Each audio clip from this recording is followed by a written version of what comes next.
If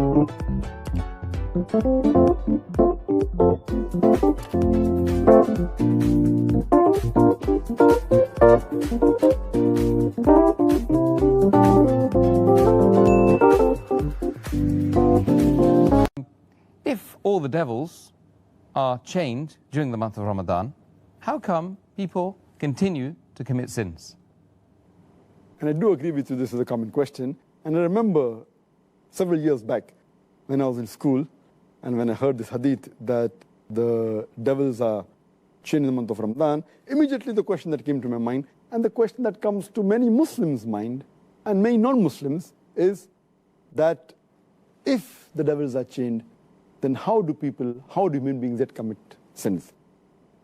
This question is based on the hadith of Muhammad sallallahu alaihi wasallam, which I mentioned earlier, a Sahih hadith of Musnad Ahmad, volume number 2, page number 230, hadith number 7148, which is also repeated in Sunan Nisa'i, chapter number 5, hadith number 2106, where the beloved Prophet said that, O ye people, the blessed month of Ramadan is approaching.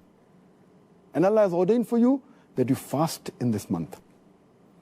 And the gates of heaven will be open in this month, and the gates of hell will be closed. And the devils will be chained.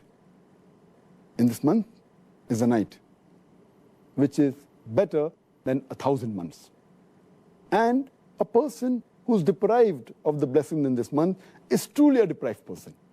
Now, when we give this hadith, it clearly mentions that in this month of Ramadan, the devils will be chained. And it's a logical question. If devils are chained, then how do human beings yet commit sins? To make the people understand, we have to realize that when the devils are chained, it does not mean that the devils are slain. They have been killed. They're yet present, but they're chained. They're not killed. The power is yet there, but it is diminished. For a better understanding, I'd like to give you an example that when there is a lion or a tiger who is free, there are high chances that he may kill you. Your life is in danger. But the moment that tiger or that lion is chained, you are safe. You are safe as long as you maintain a safe distance. After the tiger has been chained, if you come too close to him, there are chances yet you can be killed. So as long as you maintain that distance from the tiger who is chained, you are safe. Similarly, in the month of Ramadan, if you maintain a safe distance from the Satan, you will be saved. And if you read the Quran, Allah says in Surah Baqarah, chapter 2, verse number 168, be careful of the khutwatu shaitan, of the footsteps of the devil, for he is to you an avowed enemy. Many places Allah subhanahu wa ta'ala says in the Quran that be careful of the footsteps of the devil. Allah doesn't say that be careful of the devil, because a normal Muslim, an average Muslim who has average iman, when he sees the devil in front of him, he will be careful. For example, suppose there's a young girl who comes to an average Muslim, a young boy, who has average iman. If a young girl comes and tells him that let's spend the night together, that Muslim will say, spending the night together with a girl, it's haram, it is zina. He will immediately object. But that same girl, if that girl phones that young boy and speaks to him on the phone, the boy will say, speaking to a girl on the phone? There is no problem. So he speaks to the girl for a few times on the phone for a few minutes. Later on, the girl says, let's go and have some snacks in McDonald's on Kentucky Fried Chicken. Having snacks for a few minutes, for half an hour, with a girl in McDonald's, no problem. So he goes and has snacks with the girl in McDonald's.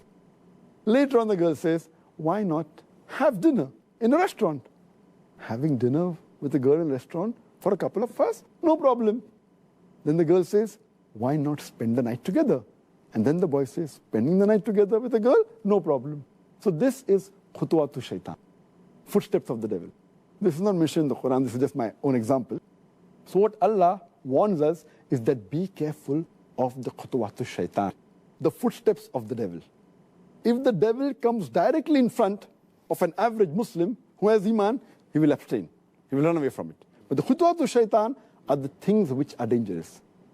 So what we have to realize, when the devil is chained, his footsteps are restricted. So many of the sins are prevented. But if we go close to him, then the chances that we'll be overtaken by the devil and commit a sin are very high.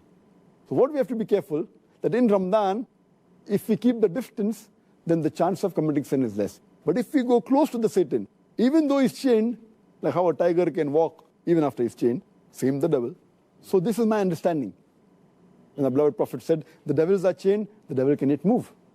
But less distance, so if we keep the distance, we'll be safe. The second reason that I feel is that in the month of Ramadan, though the devils are chained, we fail to realize that the balance 11 months, they are free. And the impact that the devil has on the human beings for these 11 months, it leaves those impact, that impression in the month of Ramadan. To give a better understanding, I always give the example that there are drug peddlers which try and get customers, the youngsters from the colleges, from the universities. So what they do initially, they give the drug free. And they entice the youngsters for having drugs.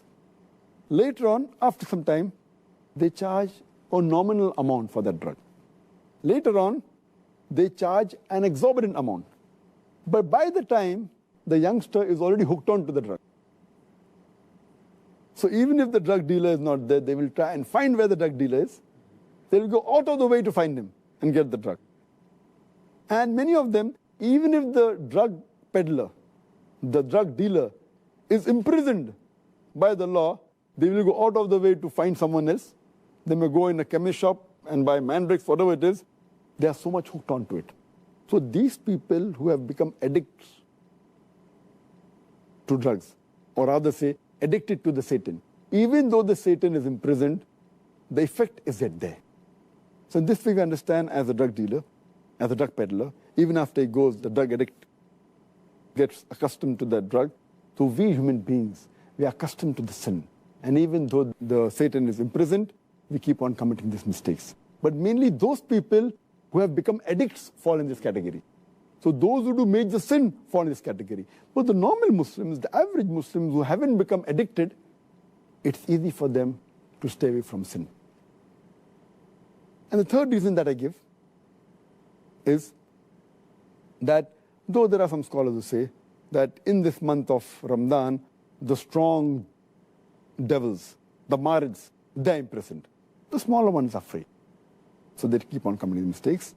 But according to my understanding, the third reason is that though the devils are chained by Allah subhanahu wa ta'ala, they can yet whisper. And one of the ways the devils try and get the human beings close to them is by whispering. And Allah says in the Quran, in Surah Nas, chapter number 114, verse number 1 to 6, قُلْ أَعُوذُ بِرَبِّ النَّاسِ مَلِكِ النَّاسِ إِلَهِ النَّاسِ مِنْ شَرِّ الْوَسْوَاسِ الْخَنَّاسِ الَّذِي يُوَسْوِسُ فِي صُدُورِ النَّاسِ مِنَ الْجِنَّةِ وَالنَّاسِ. They whisper in the hearts of the human beings and they withdraw. Amongst them, the jinn and men. It's talking about the Satans, talking about the devils, who whisper into the hearts of the human being and they withdraw. And among these devils are the jinn and the human beings. So maybe Allah subhanahu wa ta'ala has imprisoned the devils who are the jinn. But the human beings, we are yet free. So one category of devils, that the jinns have been imprisoned, but the Satans are even amongst the men. That's what Allah says. Who are yet free. And yet we have to be careful of the whisper of the devil, the waswasa. This waswasa mainly is the thing that attracts towards the sin. The sins they had committed, but the chances are less. And furthermore, it's clearly mentioned in the full hadith that Allah has ordained for you in this month of Ramadan that you should fast. Only if you fast, according to me, will the devils be imprisoned. That's talking about the devils that are going to attract you. So Allah says, if you fast, Allah has ordained for you fasting, and the devils will be put in chains. So the devils that are after you, if you fast, surely they'll be restricted. The criteria for us to be away from the devil is to fast. If you fast with the proper niyyah, seeking the reward of Allah subhanahu wa ta'ala, surely the devil will not be able to entice you. And the best logical way to prove this is if we check the crime rate of the Muslim countries during Ramadan, it goes down. But if you check the crime rate of the non-Muslim countries in Ramadan, it is the same. The reason is that because they are not fasting, the non-Muslims, this devil yet has an effect on them. Because the Muslims are fasting, if not all properly, at least majority, or at least quite a large number. So because of that, the crime rate in the Muslim countries in the month of Ramadan is low as compared to the other months. But the crime rate in the non-Muslim country is approximately the same, indicating otherwise, even the non-Muslims, they will not commit any sins. So the criteria is that you have to fast properly for the sake of Allah subhanahu wa ta'ala.